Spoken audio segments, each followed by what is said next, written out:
All right, so let's pick up our video with flashcard number 13. Some of these flashcards are about real technical terms about how Congress is operating. So the first one is discharge petition.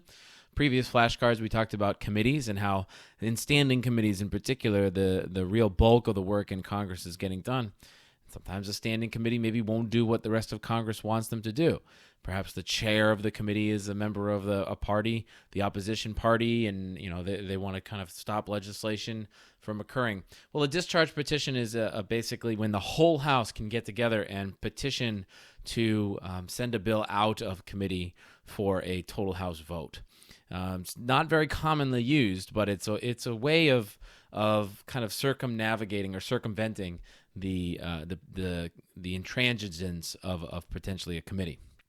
The committee of the whole is simply a kind of a basic terminology to say when the House of Representatives acts as and conducts business as an entire body, as an entire organization.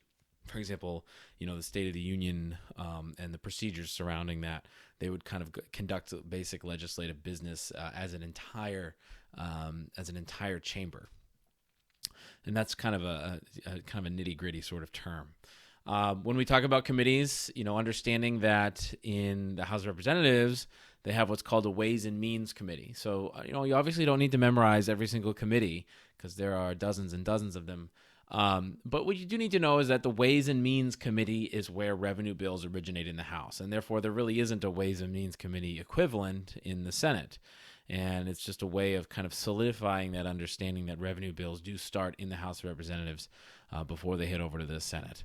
Speaking of the Senate, the president of the Senate, you need to know, is the vice president. We've talked about that. The vice president has the role of casting a tie-breaking vote. If there's a tie, he or she can preside over the business of the Senate. But typically, this is not something that they do. And this is delegated to members of the Senate. The Senate procedures are very unique, and one of the things we talked about was the fact that individual senators have much more power over the legislative process than individual members of the House of Representatives. In the Senate, there is no limit on debate, and by that I mean that if a senator has the floor, whereas in the Rules Committee in the House, they may say you have 2 minutes to speak on a bill and that's it. In the Senate, you can continue to speak forever. And if enough senators get together and kind of coordinate a strategy, then they can implement what's called the filibuster. Filibuster is just endless debate in the Senate where a number of senators will take turns debating. And this will effectively kill a bill. It will effectively end a bill. And now they don't even need to do the debate.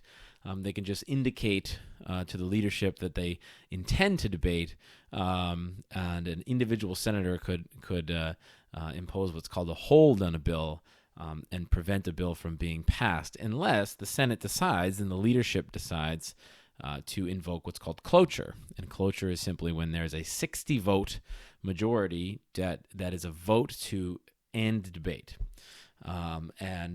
After cloture is invoked, then debate will come to an end. So this is just basically a way of saying, unless you have a 60-vote majority in the Senate, then individual senators or groups of senators can prevent legislation from being passed because of the filibuster. That's what makes the Senate such a significant part of Congress, in the sense that it's incredibly important not only to have a majority, but really an overwhelming majority in order to get significant legislation passed. A lot of legislation doesn't get through the Senate. It doesn't need to be that way. That's not in the Constitution, but that is the way the Senate has drawn up their rules.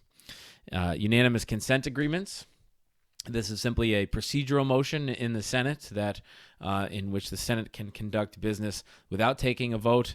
So they basically say they'll pass something by unanimous consent, and unless there's an objection, then it can really expedite the process in the Senate. So there are ways of moving things along, but if individual senators object, then they can really slow things down because they can prevent unanimous consent from being passed. So this is a good place to stop, because in the next flashcards we'll talk about some of the policy issues related to Congress as well.